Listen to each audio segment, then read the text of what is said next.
নমস্কার, BTN prime টাইমে আপনাদের স্বাগত। রয়েছে আমি সঙ্গীতা। আজকের হেডলাইন: মোদি হিমন্ত সরকারের উন্নয়নেই আস্থা রাখছে অসম। শিলচরের জনসভা থেকে বিজেপির জয়ের বার্তা দিলেন কেন্দ্রীয় মন্ত্রী সোনোয়াল। উন্নয়নের প্রতিশ্রুতি নিয়ে ঢকুয়াখানায় মুখ্যমন্ত্রী। অসমে আরও কোনো বাংলাদেশি অসমিয়াকে চোখ রাঙাতে পারবে না, হুঁশিয়ারি হিমন্তের। যোগেনমোহন প্রসঙ্গ তুলে হিমন্তকে আক্রমণ গৌরব গগৈ, বললেন এবার বিজেপির হার নিশ্চিত। মধ্যপ্রাচ্যের উত্তেজনার মধ্যেও গুজরাটে পৌঁছল এলপিজি বাহী জাহাজ জগবসন্ত, নৌসেনার বড় সাফল্য। মধ্যপ্রাচ্যের উত্তেজনার মাঝেই কেন্দ্রের বড় সিদ্ধান্ত, জ্বালানিতে আবগারি শুল্ক হ্রাস। এবারে বিস্তারিত খবর। মোদি হিমন্ত সরকারের উন্নয়নেই আস্থা রাখছে অসম। শিলচরের জনসভা থেকে বিজেপির জয়ের বার্তা দিলেন কেন্দ্রীয় মন্ত্রী সোনোয়াল। মোদি হিমন্ত সরকারের উন্নয়নেই আস্থা রাখছে অসম। শিলচরের জনসভা থেকে বিজেপির জয়ের বার্তা দিলেন কেন্দ্রীয় মন্ত্রী সোনোয়াল। আমাদের মধ্যে উপস্থিত হয়েছেন, উনাকে আমরা সবাই মিলে স্বাগতম জানাই। ভারত মাতা কে, ভারত মাতা কে, ভারত মাতা কে। উপস্থিত হয়েছেন রাজ্য। অসমের মানুষ ইতিমধ্যেই মনস্থির করে ফেলেছেন, রাজ্যে তৃতীয়বারের জন্য আবারও বিজেপি সরকার গঠিত হবে। শুক্রবার ১১৮ নম্বর শিলচর আসনে বিজেপি প্রার্থী ডাক্তার রাজদীপ রায়ের সমর্থনে নির্বাচনী সভায় বক্তব্য রাখতে গিয়ে এই দাবি করেন কেন্দ্রীয় মন্ত্রী সর্বানন্দ সোনোয়াল। প্রয়াত পবীন্দ্রপুর কায়স্থের প্রতি শ্রদ্ধা জানিয়ে কেন্দ্রীয় মন্ত্রী সোনোয়াল বলেন, বিদেশি মুক্ত, শান্তি ও প্রগতিশীল অসম গড়ার লক্ষ্যেই আগামী ৯ এপ্রিল মানুষ তাদের রায় দেবেন। কংগ্রেসকে তীব্র আক্রমণ করে সোনোয়াল বলেন, ৬০ বছর শাসন করেও কংগ্রেস দেশের জন্য উল্লেখযোগ্য কিছু করতে পারেনি, বরং দুর্নীতি আর অব্যবস্থার মধ্যেই ডুবেছিল, মানুষের অধিকার কেড়ে নিয়েছে। এর বিপরীতে বিজেপি সরকারের সাফল্যের কথা তুলে ধরে তিনি বলেন, গত ১১ বছরে প্রধানমন্ত্রী নরেন্দ্র মোদীর নেতৃত্বে দেশ এবং গত ১০ বছরে অসমে বিজেপি সরকার উন্নয়নের নতুন দিশা দেখিয়েছে। মহিলাদের স্বাবলম্বন, আর্থসামাজিক উন্নয়ন, শিল্প, যোগাযোগ ও কর্মসংস্থানের ক্ষেত্রে উল্লেখযোগ্য অগ্রগতি হয়েছে। সোনোয়াল আরও বলেন, রাজ্যের নানা প্রান্তে ব্যাপক হারে রাস্তা ও সেতু নির্মাণ হয়েছে, ফলে গ্রামাঞ্চল ও চা বাগান এলাকার সঙ্গে যোগাযোগ অনেক সহজ হয়েছে। ভাষণে বরাক নদীকে জাতীয় জলপথ হিসেবে স্বীকৃতি দেওয়ার বিষয়টিও উল্লেখ করেন তিনি। তার কথায়, এই উদ্যোগের ফলে বরাক নদীর মাধ্যমে বাংলাদেশ হয়ে ব্রহ্মপুত্র এবং আন্তর্জাতিক স্তরে যোগাযোগের নতুন পথ খুলে গেছে। বিশ্বৰ বজাৰলৈ যাব পাৰে, ৱৰ্ল্ড মাৰ্কেট টাচ কৰিব পাৰে, যোগাযোগ কৰিব পাৰে, এই কথা কংগ্ৰেছে ৫৫ বছৰ কাল ৰাজত্ব কৰাৰ পাছতো উপলব্ধি কৰিব নোৱাৰিলে। মাননীয় প্ৰধানমন্ত্ৰী নৰেন্দ্ৰ মোদী ডাঙৰীয়াই থিৰাং কৰিলে যে কংগ্ৰেছে ৫৫ বছৰে যি কাম কৰিব নোৱাৰিলে, আমি ১০ বছৰৰ ভিতৰত সেই কাম কৰি দেখুৱাম। আজি আপোনালোকে নিজেই দেখিছে কিমান ৰাস্তা নিৰ্মাণ হ'ল। বৰাকৰ প্ৰতিখন গাঁৱত, প্ৰতিখন পঞ্চায়তত পকী ৰাস্তা হ'ল, প্ৰতিখন চাহ বাগিচাত পকী ৰাস্তা হ'ল, আৰু চাহ শ্ৰমিকৰ হাতে হাতে বেংক একাউণ্ট হ'ল। লক্ষ লক্ষ জনৰ নতুনকৈ বেংক একাউণ্ট খোলা হ'ল, আৰু তেখেতসকলৰ নামত খেতিয়ক হওক, শ্ৰমিক হওক, পুৰুষ হওক, মহিলা হওক, যুৱক যুৱতী, ছাত্ৰ ছাত্ৰী, বৃদ্ধ বৃদ্ধা, বিধৱা, দিব্যাংগ সকলো শ্ৰেণীৰ ৰাইজৰ বাবে আজি মাননীয় প্ৰধানমন্ত্ৰী ডাঙৰীয়াই যিমান সংখ্যক যোৱা 11 বছৰে আঁচনি ল'লে, সেই প্ৰতিখন আঁচনি ধন পোনপটীয়াকৈ ডিবিটি কৰি পেলাই তেখেতসকলে একাউণ্ট। জনসভায় বক্তব্য রাখেন সাংসদদ্বয় পরিমল শুক্লবৈদ্য ও কনাথপুর কায়স্থ প্রার্থী ডাক্তার রাজদীপ রায়, রূপম সাহা প্রমুখ। 5 বছর আমি সংসদে ছিলাম, সংসদে আপনারা আশীর্বাদ দিয়ে আমাকে পাঠিয়েছিলেন এবং সেই সময় সংসদের কাজ করেছি। এইবার দল আমাকে শিলচর বিধানসভাতে প্রার্থী হিসাবে নিক্ষেপ করেছে, আমি আপনাদের আশীর্বাদ চাইতে এসেছি। সভা শেষে কেন্দ্রীয় মন্ত্রী সাংবাদিকদের সঙ্গেও কথা বলেন। सर, आसाम में जो माहौल है, राजनीतिक माहौल है, जो लोगों ने तो ये स्पष्ट किया है कि विकास के लिए बीजेपी को ही सत्ता में रहना चाहिए, क्योंकि कांग्रेस तो पिछले 7 साल में कुछ नहीं कर पाया। उनको जब भी जनता ने मौका दिया था कांग्रेस को शासन के लिए, उसी कालखंड में उन्होंने भ्रष्टाचार दुर्नीति से शामिल हो गए और जनता की दिल के आवाज को कभी सुन नहीं पाया। इसलिए उनकी कार्यकाल में वो विफल रहे, जनता को नाइंसाफी किया है। इसके वजह से जनता ने अब तय किया है उनको सजा देना चाहिए।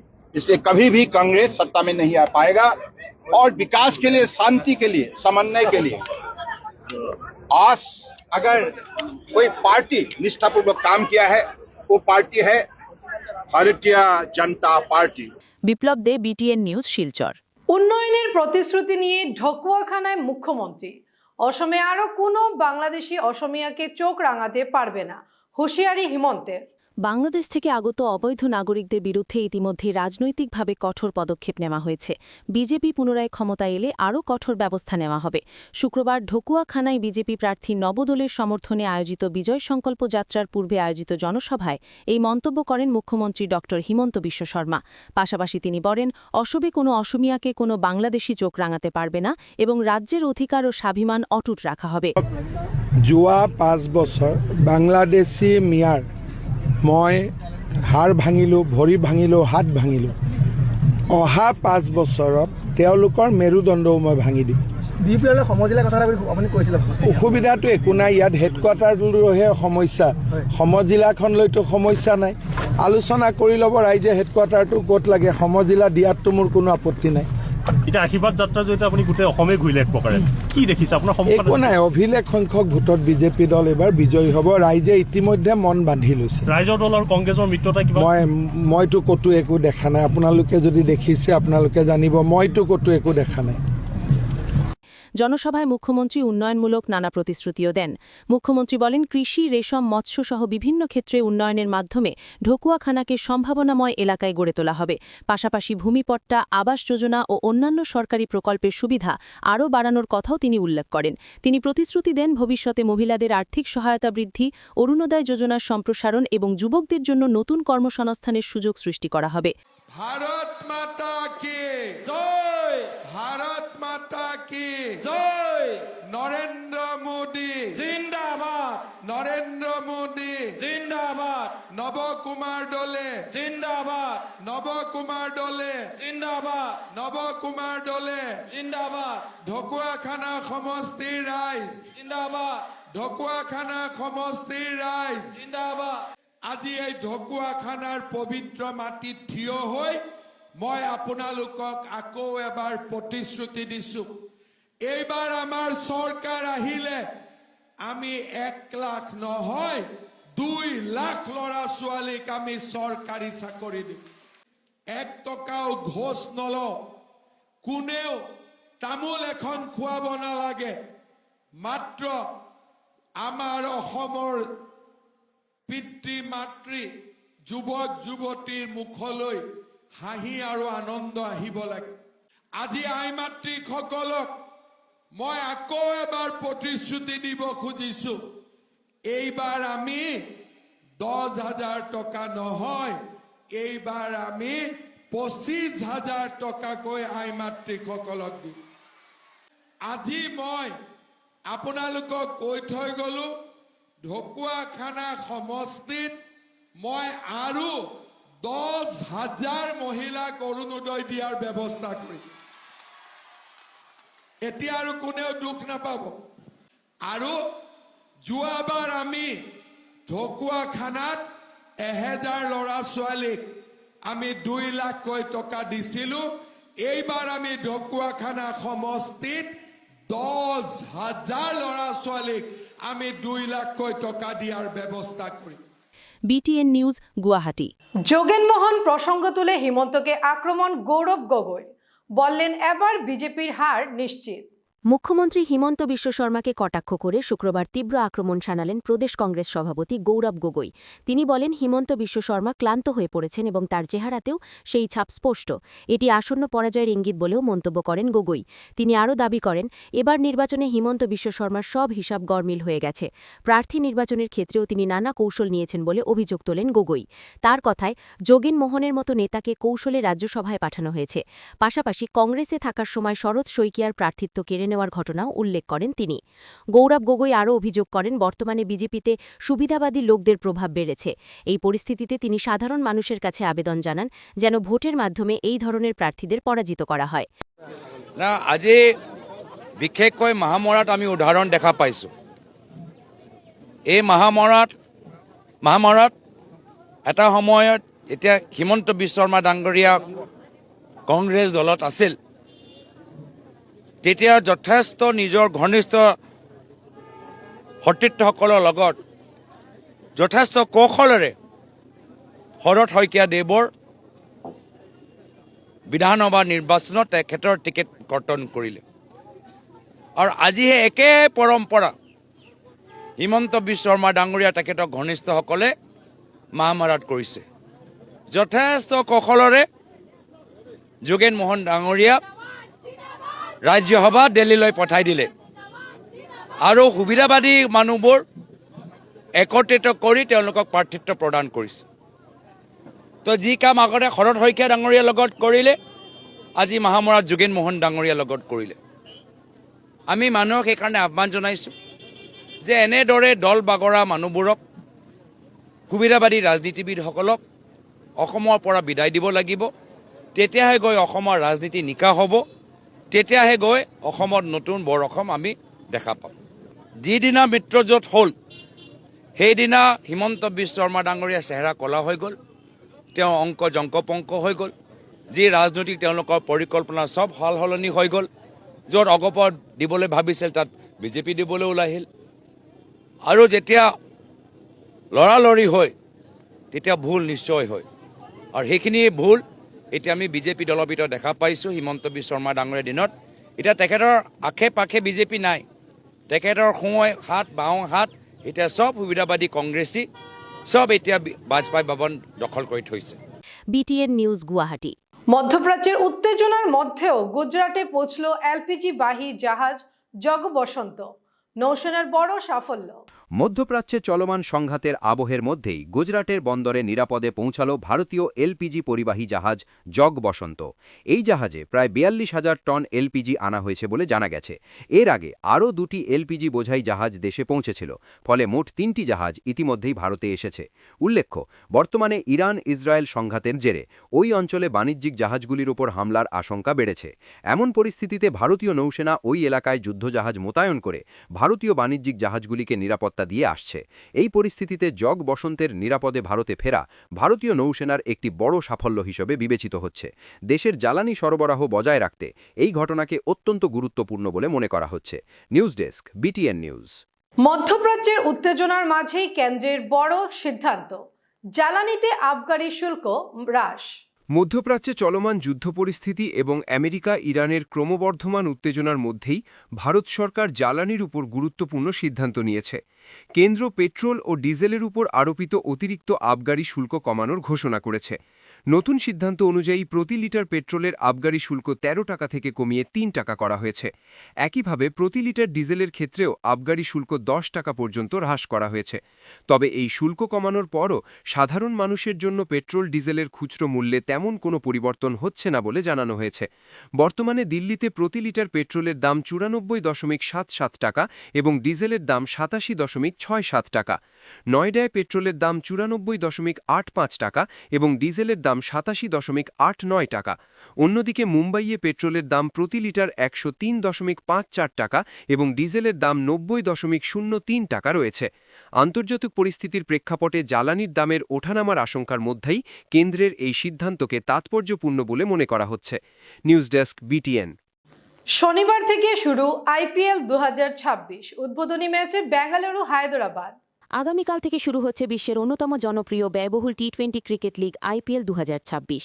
দেশের বিভিন্ন প্রান্তে অনুষ্ঠিত হতে চলা এই মেগা টুর্নামেন্টকে ঘিরে ইতিমধ্যে ক্রিকেট প্রেমীদের মধ্যে তুমুল উন্মাদনা দেখা দিয়েছে। উদ্বোধনী ম্যাচে defending champion royal Challengers Bengaluru মুখোমুখি হবে সানরাইজার্স হায়দ্রাবাদের। বেঙ্গালুরুর চিন্নাস্বামী স্টেডিয়ামে অনুষ্ঠিত হবে ম্যাচটি, যা শুরু হবে সন্ধে ৭:৩০ পরিসংখ্যান বলছে দুই দলের মধ্যে এখনও পর্যন্ত ২৫টি ম্যাচে হায়দ্রাবাদ এগিয়ে রয়েছে। তারা জিতেছে ১৩টি ম্যাচ, অন্যদিকে বেঙ্গালুরু জিতেছে ১১টি। একটি ম্যাচের ফল হয়নি, ফলে উদ্বোধনী ম্যাচে জমজমাট লড়াইয়ের ইঙ্গিত মিলছে। এবারের আইপিএলে মোট ৮৪টি ম্যাচ অনুষ্ঠিত হবে, যার মধ্যে ৭০টি লিগ পর্বের। গুয়াহাটি, কলকাতা, দিল্লি, মুম্বাই, চেন্নাই, আমেদাবাদ, লখনৌ, হায়দ্রাবাদ, বেঙ্গালুরু, জয়পুর, ধর্মশালা সহ দেশের ১৩টি শহরে ছড়িয়ে থাকবে এই আসর। News desk, BTN। নাজিরায় নাকা তল্লাশিতে জয় ভারত পার্টির গাড়ি থেকে বিপুল নগদ অর্থ উদ্ধার, আটক ২। বিধানসভা নির্বাচনের প্রাক্কালে নির্বাচন কমিশনের কড়া নির্দেশনার মাঝেই নাজিরায় বৃহস্পতিবার রাতে বিপুল পরিমাণ নগদ টাকা জব্দ করেছে পুলিশ। নাজিরা পুলিশ ও নির্বাচন পর্যবেক্ষকদের একটি দল নিয়মিত নাকা তল্লাশির সময় একটি কালো রঙের স্করপিও গাড়ি থেকে নগদ ৮,৫৫,০০০ টাকা উদ্ধার করে। জব্দ হওয়া গাড়িটির নম্বর AS12AM 8766। এই ঘটনার সঙ্গে জড়িত থাকার সন্দেহে পুলিশ দুজনকে আটক করেছে, যার মধ্যে একজন মহিলা রয়েছেন।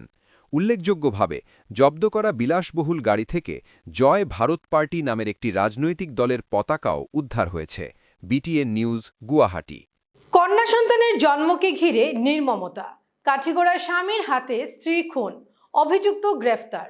কাছাড় জেলার কাটিগড়া এলাকার ইন্দো বাংলাদেশ সীমান্তবর্তী লেভারপোতায় ঘটে গেল এক হৃদয় বিদারক ও চাঞ্চল্যকর হত্যাকাণ্ড। কন্যা সন্তান জন্ম নেওয়াকে কেন্দ্র করে স্বামীর হাতে খুন হলেন স্ত্রী শাবানা বেগম। ঘটনায় অভিযুক্ত স্বামী মেহবুব আলমকে হেফাজতে নিয়েছে পুলিশ। পুলিশ সূত্রে জানা গেছে, বৃহস্পতিবার গভীর রাতে নিজের বাড়িতেই স্ত্রী শাবানাকে খুন করে মেহবুব আলম। পরে ঘটনাটিকে আত্মহত্যা হিসেবে দেখানোর চেষ্টা করে সে। তবে পরিকল্পনা ব্যর্থ হলে পরিবারের কয়েকজন সদস্যকে সঙ্গে নিয়ে শাবানার নিথর দেহ কালাইন সরকারি হাসপাতালে নিয়ে যায়। হাসপাতাল কর্তৃপক্ষের সন্দেহ হওয়ায় পুলিশে খবর দেওয়া হয়। পুলিশ ঘটনাস্থলে পৌঁছলে মেহবুব ছাড়া বাকি ৪-৫ জন সঙ্গী পালিয়ে যায়। এতে সন্দেহ আরও ঘনীভূত হয়। প্রাথমিক তদন্তে নেমে পুলিশ আসল ঘটনা উদ্ঘাটন করে এবং সঙ্গে সঙ্গে মেহবুব আলমকে হেফাজতে নেয়। অভিযোগ অনুযায়ী দাম্পত্য জীবনের শুরু থেকেই কন্যা সন্তান জন্ম নেওয়ায় শাবানার ওপর অত্যাচার চালাত মেহবুব। প্রায় ২.৫ মাস আগে তাদের দ্বিতীয় কন্যা সন্তানের জন্মের পর থেকে নির্যাতন আরও বেড়ে যায়। শেষ পর্যন্ত সেই অত্যাচারী নৃশংস হত্যাকাণ্ডে পরিণত হয়। পুলিশ মৃতদেহটি ময়না তদন্তের জন্য শিলচর মেডিকেল কলেজ ও হাসপাতালে পাঠিয়েছে। অন্যদিকে ঘটনার খবর প্রথমে শাবানার পরিবারের কাছে পৌঁছায়নি। শুক্রবার ভোরে তারা বিষয়টি জানতে পারেন। এই নৃশংস ও অমানবিক ঘটনার খবর ছড়িয়ে পড়তেই পুরো কাটিগড়া এলাকায় তীব্র চাঞ্চল্যের সৃষ্টি হয়েছে। পুলিশ ঘটনার সঙ্গে জড়িত অন্যদের খোঁজে তল্লাশি শুরু করেছে। BTN news, Kalain. ঘটনা তো আমরা কিছু জানি না। আমার বুড়ির কাছে বন মারি, আমার বুড়িরে তারা বন দেয় না। ডেইলি বন মারি, আমার বুড়িরে বন দেয় না, কোনো তারা মাথায় না।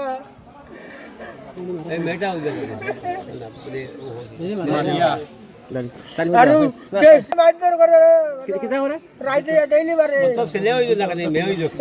পুলিশ দুইটা হই নাকি পুয়াই নইলে নাকি ডেইলি আমার বুড়িরে মারে।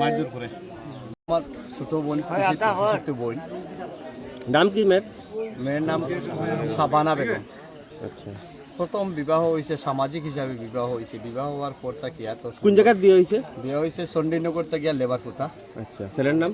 ছেলের নাম হইল মেহবুব আলম, ডাক নাম রাজা। তো সামাজিকভাবে বিবাহ হয়েছে। বিবাহ হওয়ার পরে মোটামুটি কিছুদিন, বছর 6 মাস মোটামুটি সুন্দর চলছে। তখন প্রথম সন্তান যে সময় জন্ম লইছে, মেয়ে সন্তান।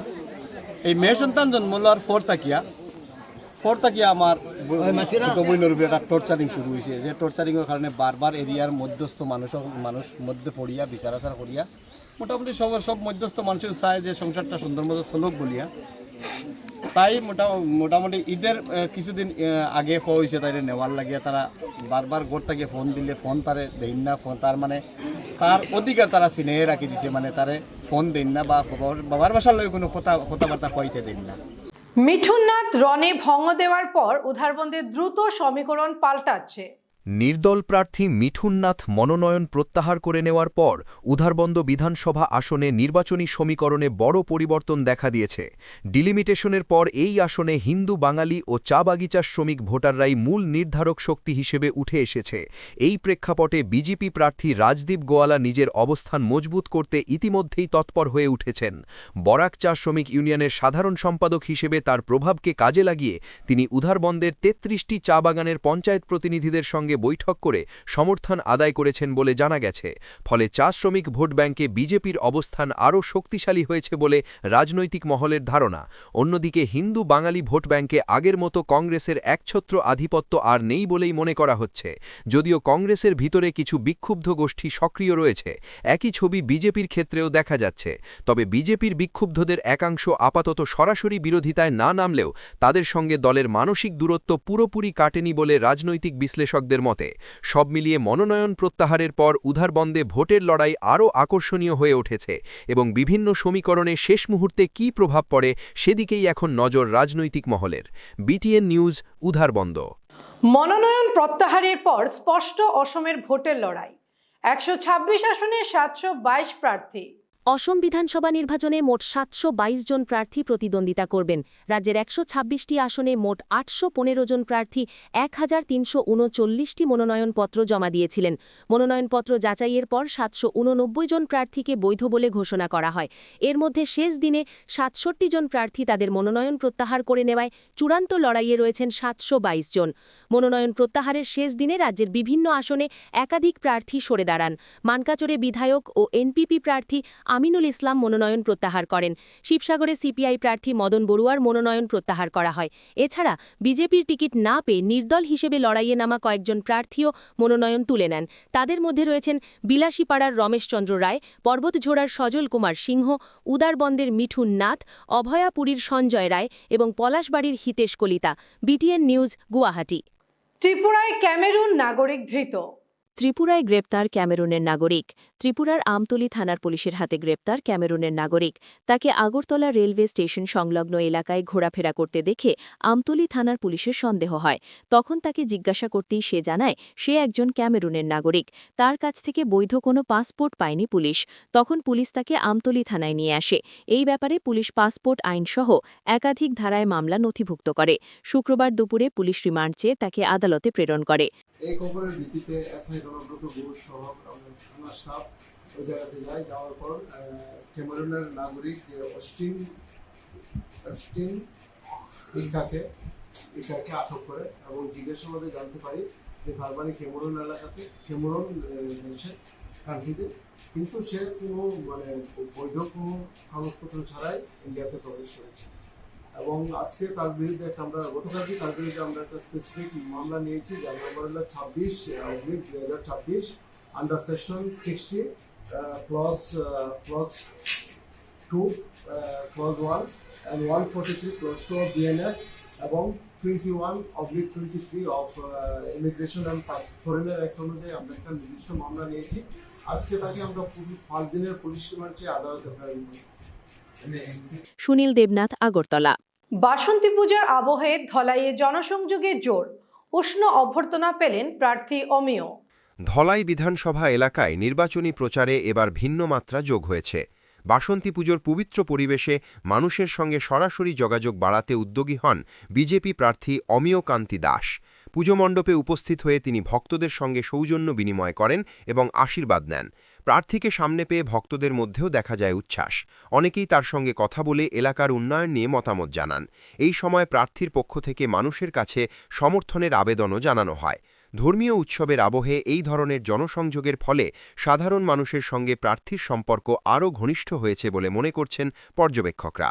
নির্বাচনের আগে এভাবেই বিভিন্ন স্তরের মানুষের কাছে পৌঁছানোর চেষ্টা জোরদার হয়েছে, যা গণতান্ত্রিক প্রক্রিয়ায় অংশগ্রহণ বাড়াতেও সহায়ক হতে পারে বলে মত অনেকের। BTN news, Dhalai. জনসমাগম কম। বজালিতে সভা ছেড়ে দ্রুত ফিরলেন অতুল বরা। উঠল প্রশ্ন। বজালির জবজালিতে হেলিকপ্টারে এসে মাত্র 2 মিনিটের মধ্যেই সভাস্থল ত্যাগ করেন অসম গণপরিষদের সভাপতি তথা মন্ত্রী অতুল বরা। অগপ প্রার্থী ধর্মেশ্বর রায়ের সমর্থনে নির্বাচনী প্রচারে এলেও তার এই আচরণ ঘিরে শুরু হয়েছে নানা জল্পনা। জানা গেছে সভায় জনসমাগম কম থাকায় অতুল বরাকে কিছুটা অস্বস্তিতে পড়তে দেখা যায়। এমনকি সংবাদ মাধ্যমের প্রশ্ন এড়িয়ে যাওয়ারও চেষ্টা করেন তিনি। বজালির ভাগবতী ক্ষেত্রে আয়োজিত এই যৌথ কর্মী সভায় অগপ ও বিজেপির নেতাকর্মীরা উপস্থিত ছিলেন। তবে সভায় প্রত্যাশিত ভিড় না হওয়ায় অতুল বরা মানসিকভাবে চাপে ছিলেন বলেই মনে করছেন অনেকে। ঘটনাকে কেন্দ্র করে রাজনৈতিক মহলে নানা প্রতিক্রিয়া দেখা দিয়েছে।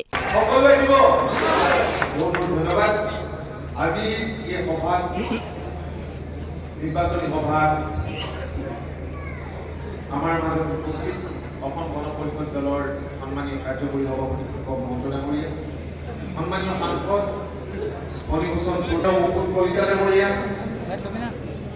মঞ্চত উপস্থিত জিতু চৌধুৰী ডাঙৰীয়া, বিধানসভা সমষ্টিত ইয়াত আহি ভাৰতীয় জনতা পাৰ্টীৰ কৰ্মকৰ্তা আৰু অসম গণ পৰিষদৰ কৰ্মকৰ্তাসকলক আমাৰ মনৰ কথাবোৰ শুনি কৈছোঁ। দুয়োটা ৰাজনৈতিক দলে আন্তৰিকতাৰে এনডিএৰ প্ৰাৰ্থীগৰাকীক জিকাবৰ কাৰণে কষ্ট কৰি আছে আৰু আমাৰ দৃঢ় বিশ্বাস ৰাজনৈতিকভাৱে সচেতন বজালীবাসীয়ে শিক্ষানগৰী এখন সাংস্কৃতিক নগৰী ইয়াৰ ৰাইজে সঠিক সিদ্ধান্ত গ্ৰহণ কৰিব। এনডিএৰ প্ৰাৰ্থীগৰাকীক কিন্তু আঞ্চলিকতাবাদ আপোনালোকেও কৰে, লুৰিণ জ্যোতিৰ মইতো ক'লোৱে 860জন শ্বহীদ কৰা দলটোৰ লগত লগ লাগি ইয়াত যদি কোনোবাই আঞ্চলিকতাবাদৰ কথা কয় তেতিয়াহ'লে ৰাইজে কোনো ধৰণৰ প্ৰভাৱ নেপেলায়। অসম চুক্তিৰ 6 নং দফা ৰূপায়ণ কৰিবৰ কাৰণে মাননীয় মুখ্যমন্ত্ৰী ডক্টৰ হিমন্ত বিশ্ব শৰ্মা ডাঙৰীয়াই যথোপযুক্ত ব্যৱস্থা গ্ৰহণ কৰিছে আৰু চুক্তিৰ ৰূপায়ণৰ স্বাৰ্থতেই অসম গণ পৰিষদ দলে ভাৰতীয় জনতা পাৰ্টীৰ লগত ঐক্যবদ্ধভাৱে BTN নিউজ। আজকের মতো BTN প্রাইম টাইম এ পর্যন্তই। ধন্যবাদ।